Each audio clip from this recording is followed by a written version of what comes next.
So we're in Sketchbook Pro, and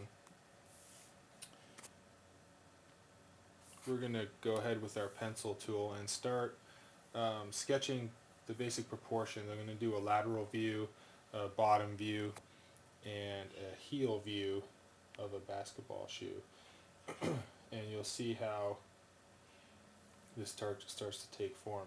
So I'm going to start with my ground line and doing a lateral view. Lateral. And the way I usually create this is I'll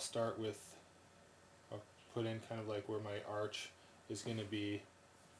It's going to be my heel area, and then over here I'm going to have my toe spring and toe area. And when I do this, usually this distance from this overall length, the halfway point is about here, but I tend to move this arch. You want to move this arch towards the heel of the shoe and have a little bit more forefoot than heel as far as your proportion. And then we're going to work our way up, and you, in the heel, the basic rule of thumb is you want about 12 millimeters of forefoot foam thickness and about 24 millimeters of foam thickness in the heel. And if we kind of roughly draw the last shape, which is the form that the shoe is created around, you'll start to see kind of what the foot looks like.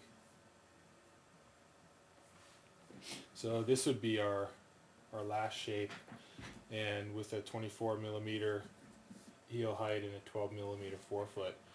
So if you work around that, get a nice rubber toe tip, throw our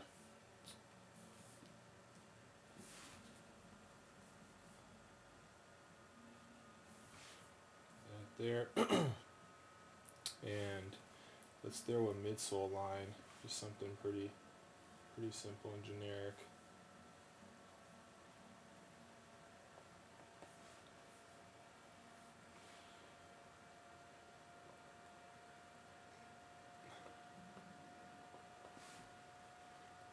Our rubber thickness usually is about 4.5 millimeters.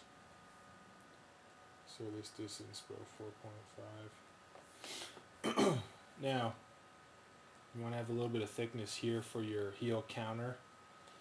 So from your last to the edge is a few millimeters, and then this can kind of curl up. So your ankle, usually in this area here, your ankle, and depending on what kind of shape you want to have, like if we're doing a basketball shoe, I'll just do something a little bit more with a heel protection. And there's the top of the tongue. So that's kind of a basic 5/8 height of a basketball proportion. Now, to get our bottom drawing in our dimensions, take these lines, extend them down, and we'll start with our heel. And I usually sketch a circular shape here. And then in the forefoot, because this is the lateral, you're going to have flexes kind of happening on this type of an angle. So your flex is going to be running in this direction. And remember that your foot is not a straight shape. It has curve to it. It's very fluid. So this line from heel to toe is never a straight line. It always has a slight bend to it. And then if you go in and kind of, if this will be our toe area here, you start to, as you add your lines, you'll start to develop your shapes. So this is very